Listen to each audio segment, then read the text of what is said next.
guys, kami dari kelompok 13 yang beranggotakan Anita, Firda, dan Citra. Di sini kami akan menjelaskan mengenai program studi sistem informasi yang terdiri dari beberapa topik, yakni apa itu sistem informasi, praktiknya, serta isu dan permasalahannya. Tahukah kalian apa itu sistem informasi? Program studi sistem informasi tidak hanya fokus pada pengembangan keterampilan teknis, tetapi juga keterampilan bisnis. Mahasiswa dibekali tidak hanya untuk menciptakan dan menggunakan teknologi terkini, tetapi juga menerapkannya dalam dunia bisnis. Program studi sistem informasi adalah bidang studi yang menggabungkan ilmu komputer dengan ilmu ekonomi, administrasi bisnis, atau manajemen.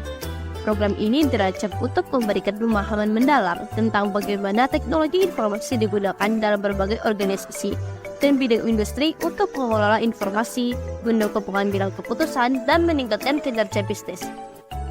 Mencakup berbagai mata kuliah yang mencakup bidang-bidang kunci seperti pemrograman komputer, basis data, jaringan komputer, analisis sistem, keamanan informasi, e-commerce, analisis data, dan lainnya.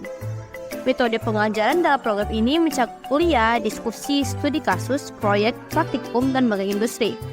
Aspek penting termasuk pemahaman kebutuhan bisnis, analisis sistem, pengembangan solusi perangkat lunak yang efektif, keamanan informasi, dan penerapan teknologi terbaru seperti big data dan kecerdasan buatan.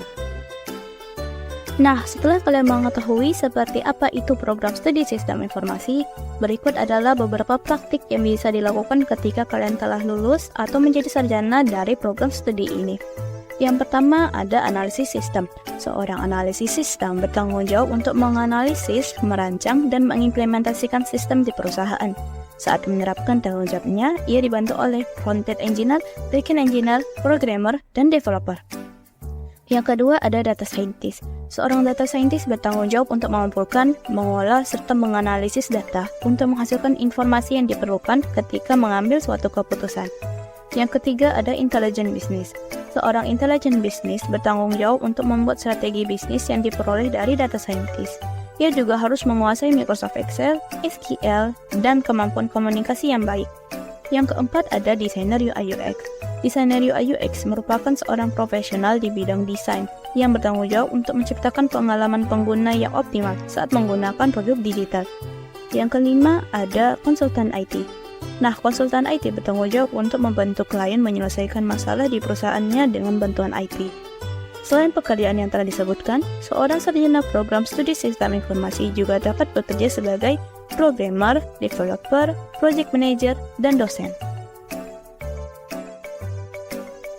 Di balik daya ikat yang menarik pada program studi informasi, masih terdapat beberapa permasalahan dan isu yang dapat dihadapi lulusan maupun mahasiswa aktif di jurusan sistem informasi. Yang pertama, kecepatan perkembangan teknologi. Teknologi informasi terus berkembang dengan cepat, memaksa mahasiswa dan profesional sistem informasi untuk terus memperbarui pengetahuan dan keterampilan mereka agar tetap relevan. Yang kedua, keamanan informasi. Data sensitif yang disimpan dalam sistem informasi menghadirkan risiko keamanan yang tinggi. Ancaman seperti serangan cyber, pencurian identitas, dan malware harus ditangani dengan serius. Yang ketiga, integrasi sistem. Banyak organisasi memiliki berbagai sistem informasi yang berbeda dan mengintegrasikan sistem-sistem ini agar dapat beroperasi secara efisien dan berbagi data adalah tantangan yang kompleks. Yang keempat, manajemen proyek TI. Proyek-proyek perkembangan sistem informasi seringkali kompleks dan melibatkan berbagai kepentingan.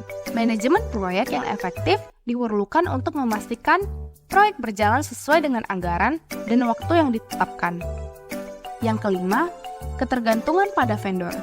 Banyak organisasi mengandalkan vendor untuk perangkat lunak dan layanan sistem informasi. Namun, ketergantungan ini dapat menimbulkan resiko jika vendor mengalami masalah atau berhenti beroperasi. Yang keenam, kebutuhan akan analisis data. Dengan jumlah data yang terus bertambah, kemampuan untuk menganalisis dan mengambil wawasan dari data menjadi kunci. Mahasiswa sistem informasi harus memiliki keterampilan dalam analisis data dan pemodelan untuk mendukung pengambilan keputusan yang efektif. Yang ketujuh, keterbatasan sumber daya. Banyak organisasi, terutama yang lebih kecil, mungkin memiliki keterbatasan sumber daya, baik itu dalam hal keuangan, SDM, atau infrastruktur teknologi. Mengelola sumber daya dengan efisien menjadi penting dalam mencapai tujuan bisnis melalui sistem informasi. Yang kedelapan, etika dan privasi. Penggunaan sistem informasi dapat menimbulkan masalah etika terkait dengan penggunaan data pribadi dan kebijakan privasi. Mahasiswa dan profesional sistem informasi harus memahami dan mengikuti pedoman etika dan privasi yang berlaku. Yang kesembilan, kesesuaian regulasi. Organisasi harus mematuhi berbagai regulasi dan kebijakan terkait pengelolaan data seperti GDPR or General Data Protection Regulation di Uni Eropa atau HIPAA or Health Insurance Portability and Accountability Act di Amerika Serikat. Hal ini menuntut pemahaman mendalam tentang peraturan dan kepatuhan. Dan yang terakhir, adopsi inovasi. Memperkenalkan inovasi teknologi baru dalam organisasi bisa menjadi tantangan, baik dari segi budaya organisasi maupun kemampuan teknis. Mahasiswa sistem informasi harus mampu memahami, merencanakan, dan mengelola proses adopsi inovasi dengan baik. Jadi guys, bagaimana pemahaman kalian tentang sistem informasi? Apakah kalian mulai tertarik? Sebenarnya masih banyak hal yang harus kalian ketahui di prodi ini. Kalian bisa mendapat informasi melalui media platform yang lainnya. So, see you on the next content. Bye!